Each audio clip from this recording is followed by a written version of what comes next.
Bienvenue sur cette petite vidéo d'introduction à la mini-série audio Sea of Thieves que nous avons préparée pour fêter les 4 ans du site. Cette série présentera une courte aventure dans la mer de Sea of Thieves sous la forme d'un jeu de rôle organisé entre 4 membres du staff, comprenant Alizéa L, Jules the Queen et Jack C en tant que joueur, et moi-même, Aristote Clochard, en tant que maître de jeu.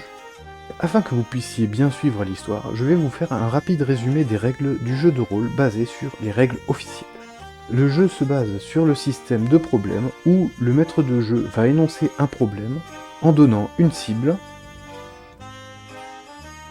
une conséquence en cas de non-réussite des joueurs, un objectif de réussite à obtenir pour empêcher la conséquence, et un timer définissant le nombre de tours restants avant que la conséquence n'arrive. Les joueurs peuvent proposer une stratégie pour s'en sortir, et le maître de jeu peut ajuster la difficulté en fonction de la proposition qui a été faite.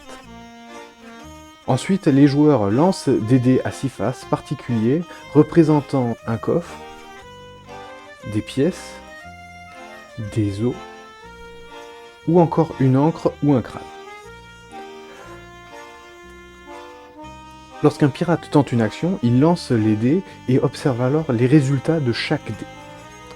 Un coffre donne une réussite, et le joueur peut choisir ensuite entre soit obtenir une seconde réussite, soit retirer le timer de 1, c'est-à-dire on ajoute un tour de plus, ou il peut annuler une encre obtenue sur un autre dé.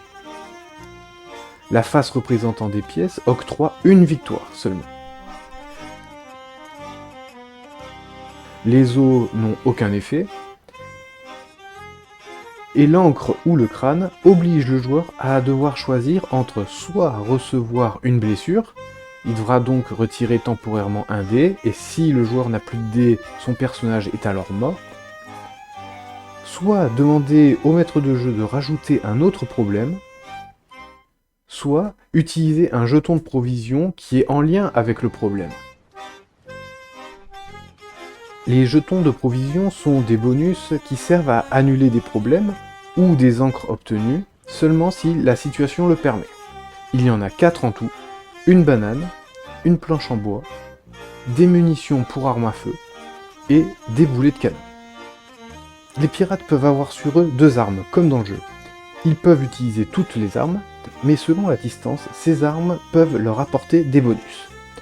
En combat au corps à corps, le coutelas octroie un des bonus. En combat rapproché, le tromblon octroie un des bonus. En combat à moyenne distance, le pistolet octroie un des bonus. Et en combat à longue distance, l'arquebuse-à-mire octroie un des bonus. Une dernière règle. Les pirates ont chacun un trait de caractère en situation normale et en situation de stress.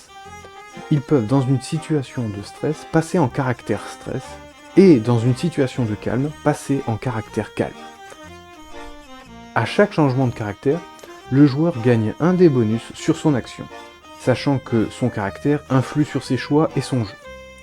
Ainsi, un homme courageux peut se retrouver dans une situation de stress, à prendre les jambes à son cou et à abandonner l'équipage comme s'il avait le kraken aux fesses. L'essentiel des règles étant donné, vous avez maintenant les clés pour suivre l'aventure audio en toute tranquillité. Bon voyage dans les mers de Sea of Thieves.